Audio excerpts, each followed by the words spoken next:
The stakes are high. The tension is building. We are in the run-in. And anybody who drops any major points right now is probably going to be hoping that they're not licking their wounds at the end of the season. We know what Liverpool and Manchester City have been able to do over the last couple of seasons. Their relentless form towards the end of any one of those seasons that you might want to choose, all the way from 2018 all the way to 2021 or 2022, 2023, is something that the Premier League has not been very used to. Arsenal are one of the teams that are trying to stop that duopoly at the top of the table. And to make things a lot more interesting, they faced each other today in a game that was billed as a potential title decider, so close after the Liverpool and Manchester City game only a few weeks ago. Now, we are all glad that the international break is gone. I, for one, will say that I just don't find it very interesting, especially when you play a lot of friendlies, games that are rather meaningless, and a lot of the players might come back being injured. And we saw Nathan Ake go away with the Dutch team and came back seemingly okay, but was having to be hauled off in the middle of the game. This was going to be an interesting game. And a lot of people would have thought that being Arsenal and Manchester City, who play two very attractive styles of football, are going to be the teams that are going to have a lot of fireworks and everything explode in this game. And it was anything but. The game was pretty dour, and for the most part seemed as though it was a big battle of two chess masters who are trying to get the better of each other. Now, Arteta, of course, being the apprentice to Pep Guardiola, was probably going to be looking at this game as one that he needs to prove himself. What with Arsenal having lost here last season terribly, a 4-1 thumping that pretty much put a seal on Arsenal's title challenge last time out. But this team has more steel this season. We have Declan Rice and we have Jorginho pulling the strings in midfield. Arsenal are also welcoming back a lot of players that they have missed for a while. Thomas Partey is back in.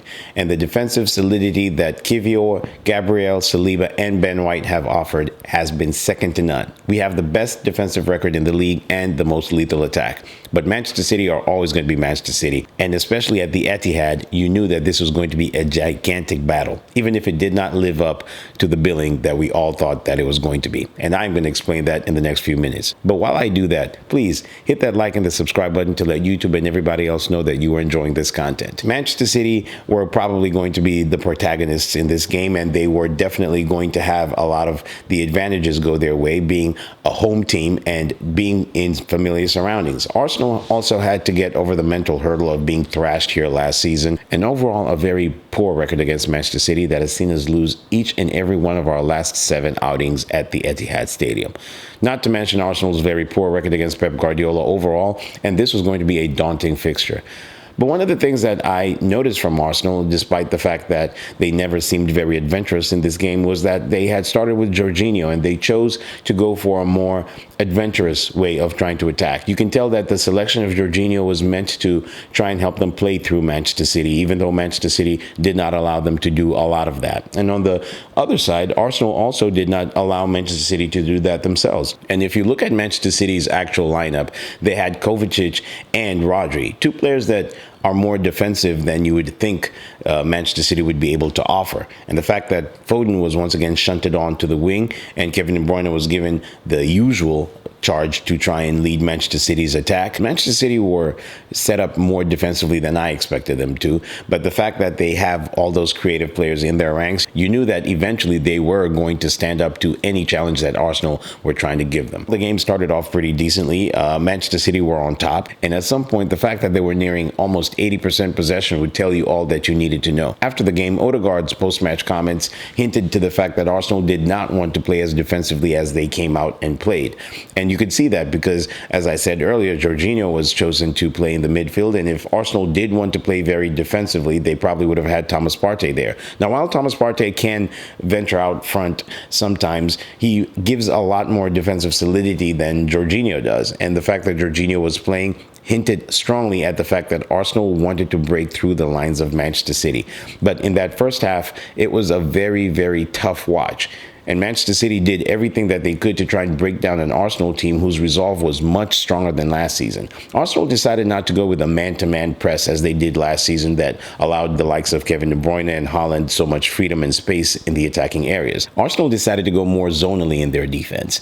And to make things worse for Manchester City, Arsenal were compressing that midfield. They made it so hard for Manchester City to try and string more than 5 passes together in Arsenal's attacking half. Arsenal, on the other hand, were very comfortable not having the ball. This is something that we're not used to seeing from Arsenal. And overall, I think they had something nearing 28 or 29% ball possession in the whole game. So the work that was being done off the ball was much more important than what was being done on the ball. The fact that we didn't see too much of Saka proved it, because he expended a lot of energy defensive-wise, but he was not anywhere near the creative force that we know him to be. On the other side, Gabriel Jesus did have a few opportunities to cause Manchester City some problems, but he was unable to take those chances.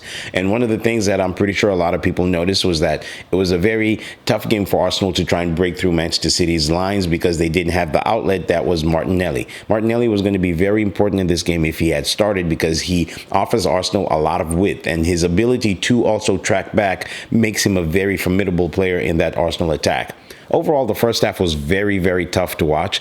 And by the time we got into the second half, Arsenal started to grow a bit more into the game, but not enough for them to put a stamp of authority creatively on the game. And the likes of Odegaard and Havertz were doing much more defensive work than they were doing creating anything going up front. Manchester City were going to try and pry, but they were unable to open up Arsenal's defense.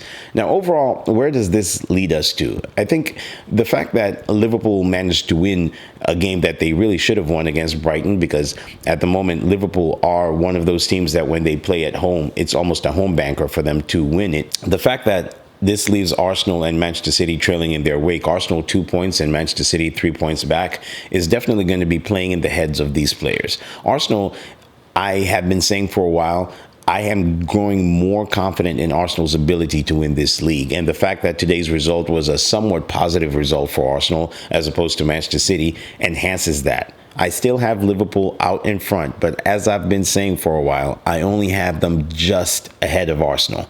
And I probably will have more conviction after this week when Liverpool go and face one of their more tougher games during this run-in against Manchester United at Old Trafford. First, they have to tackle the small task of Sheffield United, one that I think most of us believe that they will definitely go through unscathed. And they probably have the ability to try and rack up some goals to try and get closer to Arsenal's goal difference tally. But next week, against a Manchester United side who were woeful yesterday against Brentford for whatever reason, this is going to be a tough game because it's just Manchester United against Liverpool. That is the top billing of any game that you would have in any season. It doesn't matter whether Manchester United are terrible. It doesn't matter whether Liverpool are so far ahead. Manchester United are going to do everything in their power to try and stop Liverpool from winning the title. So that is going to be Liverpool's next roadblock, potentially, to try and claim this title. As far as Arsenal, I did say that I have them second in the table, and I'm growing in more confidence in the fact that I think they can actually do this. Manchester City, on the other hand, are always going to be Manchester City, and they are still going to be up there. But I have them third simply for the matter of fact that there's just something that's very different with Manchester City. I can't put my finger on it, but they're not the City of old. And I'm pretty sure it's because of the transition of the fact that they don't have, Riyad Mahrez and your Gundogans, and they're still trying to bet in Nunez and Doku, and Grealish is not really firing on all cylinders as well. And Haaland, as you can see, is not his usual self. And some people are going to talk about him being absent in big games, but I will say that Arsenal have been able to do this to a lot of teams this season. Most notably, they did it to Liverpool at the Emirates Stadium, where they pretty much didn't have more than a shot on target, I believe. And in this game, Manchester City didn't have more than a shot on target as well. And they did the same thing to them at the Emirates. So there's something that's building as far as Arsenal's defense is concerned, and they seem to be able to do this to a lot more people than people would have thought. Going to the Etihad, the cauldron of noise that the Manchester City fans had tried to put up at the start of the game, we saw that diminish towards the end because Arsenal seemed to play with a lot of defensive solidity, something that we haven't seen from an Arsenal side for a very long time. They have now not beaten Arsenal on both games, and they haven't beaten Liverpool in both games that they faced. And as a matter of fact, they have not beaten any team in the top 5. That could easily change because they face Aston Villa in the middle of the week, and that's going to be a tough game. And who knows? All I know is that this is a very fun title race. And the fact that these three teams are a part of it is what makes us love the league for what it's giving us right now. But anyway, guys, let me know what you think. It was not the most interesting game to watch. A lot of people were actually perturbed about it. But the fact that Arsenal and Manchester City play such similar styles makes it very easy for them to nullify each other. When you look at the Liverpool and Manchester City game in contrast, Liverpool have a very high energy game, and that's what they are known for. It was going to be always a game of chess between these two, but when it's Liverpool, Liverpool always thrive on that emotion and very high intensity game. Manchester City are usually more composed, more methodical and deliberate in their attack, and as a result, you're going to have a much more combustible game when you have Liverpool against Manchester City rather than Arsenal against Manchester City, because both of them try to go through that methodical and deliberate way to try and control games. Manchester City do it far better than Arsenal, because you saw it today that when push comes to shove, Manchester City will still have the lion's share of possession, and they still are more of the protagonists when it comes to the game. As far as Arsenal, they're 1 year removed from that thrashing, and they are getting a lot of positive results. And when you look at the fact that they are unbeaten against the big six teams, not the top six teams because they lost to Aston Villa, but the fact that they are unbeaten against the big six sides tells you a lot about the progress that they've made under Mikel Arteta when it comes to these big games. Anyway, guys, it's been your boy Izzy. Up until the next time, let me know what you think in the comments down below. Thanks for watching, and as always, I appreciate your support. Until next time, peace.